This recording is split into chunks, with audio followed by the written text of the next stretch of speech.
الحمد للہ رب العالمین والصلاة والسلام علی سید الانبیاء والمرسلین اما بعد فاعوذ باللہ من الشیطان الرجیم بسم اللہ الرحمن الرحیم۔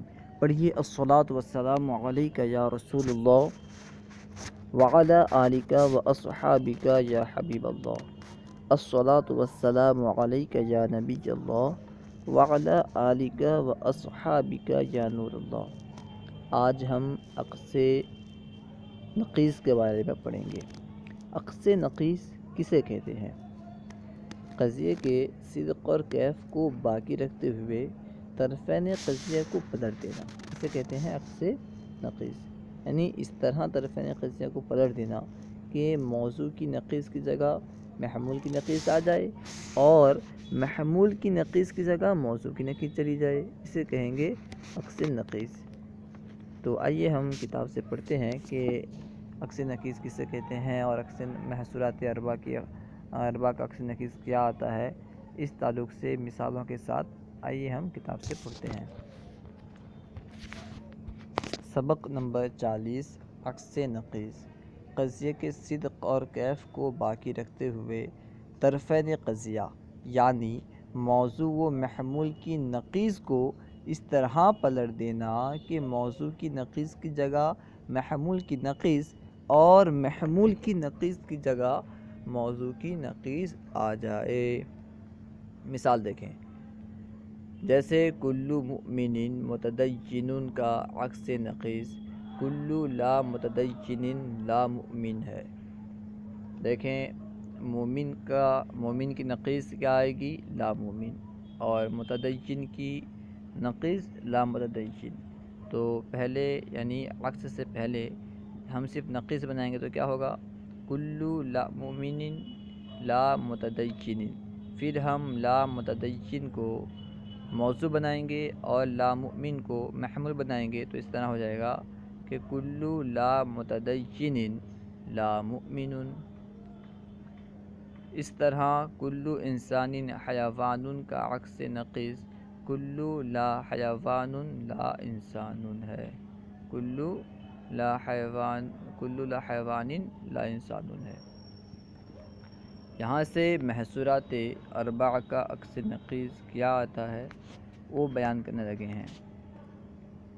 نمبر 1، موجبہ کلیہ کا عکس نقیص موجبہ کلیہ ہی آتا ہے۔ موجبہ کلیہ کا عکس نقیص موجبہ کلیہ ہی آتا ہے۔ دیکھیں، جیسے کل انسان حیوان، کل انسان حیوان، اس کا نقیص آتا ہے کل لا حیوان لا انسان۔ نمبر 2، موجبہ جزیہ کا عکس نقیص نہیں آتا۔ موجبہ جزیہ کا عکس نقیص آتا ہی نہیں ہے۔ نمبر 3، سالبہ کلیہ کا عکس نقیص سالبہ جزیہ آتا ہے۔ سالبہ کلیہ کا عکس نقیص سالبہ جزئیہ آتا ہے۔ جیسے مثال دیکھیں، لا شیء من الانسان بحجر، یہ سالبہ کلیہ ہے کیونکہ یہاں پہ سالبہ کلیہ کا جو سود ہے لا شیء وہ موجود ہے۔ دیکھیں، لا شیء من الانسان بحجر کا عکس نقیص بعض لا حجری لیس بلا انسان ہے، یعنی بعض لا حجر انسان ہے۔ دیکھیں یہاں پہ لا شیء من الانسان بحجر یہ کیا ہے؟ سالبہ کلیہ، اس کی نقیص کیا آئی؟ سالبہ جزیہ۔ بعض لا حجر، یہاں پہ بعض سالبہ جزیہ کی مثال ہے، سالبہ جزیہ کا سور ہے، تو اس سے معلوم ہوا کہ بعض لا حجری لیس بلا انسان یہ کیا ہے؟ سالبہ جزیہ ہے۔ الحاصل یہ کہ سالبہ کلیہ کا عکس نقیص سالبہ جزئیہ آتا ہے۔ نمبر 4، سالبہ جزئیہ کا عکس نقیص سالبہ جزئیہ آتا ہے، یعنی سالبہ جزئیہ کا عکس نقیص سالبہ جزئیہ ہی آتا ہے۔ جیسے بعض الحیوان لیس بفرس، بعض جانور گھوڑے نہیں ہیں، اس کا عکس نقیص کیا آئے گا؟ بعض لا فرسی لیس بلا حیوان، بعض یعنی بعض لا فرس لا حیوان، بعض لا فرس حیوان ہے، یعنی لیسا اور لا دونوں مل کر کے نفی نفی اثبات ہو گیا، اس لیے بعض لافرس حیوان ہے۔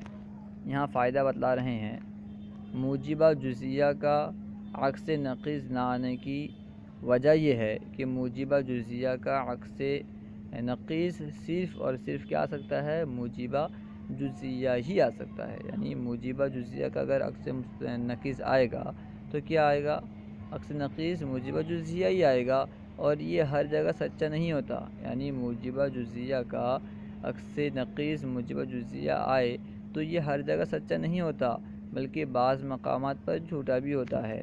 جیسے بعض الحیوانی لا فرسن تو سچا ہے، دیکھیں بعض الحیوانی لا فرسن یعنی بعض حیوان فرس نہیں ہے، سچا ہے یہ۔ بعض حیوان فرس نہیں ہیں، دوسرے کوئی چیز ہیں، دوسرے جاندار ہیں، مگر اس کا عکس نقیض بعض الفرسی لا حیوان، یہ غلط ہے، کیونکہ یہاں کہا جا رہا ہے کہ بعض فرس حیوان نہیں ہے، ایسا نہیں ہے، بلکہ ہر فرس حیوان ہے، جھوٹا ہے۔ حالانکہ ماقبل گزر چکا ہے کہ اگر قضیہ عکس سے پہلے سچا تھا تو بعد میں بھی سچا ہی رہے، یعنی یہاں پہ صدق کی قید جو تھی وہ باقی نہیں رہی، کیونکہ یہاں پہ عکس سے پہلے یہ قضیہ سچا تھا تو بعد میں بھی سچا ہونا چاہیے، بعد میں سچا نہیں رہا تو معلوم ہوا کہ یہاں پہ صدق کی جو قید تھی کہ بقائے صدق و کیف کے ساتھ، یہاں پہ صدق کی قید نہیں پائی جا رہی، اس کی فوت کی وجہ سے یہاں پہ عکس نقیض درست نہیں آ رہا۔ صلوا علی الحبیب صلی اللہ تعالی علی محمد۔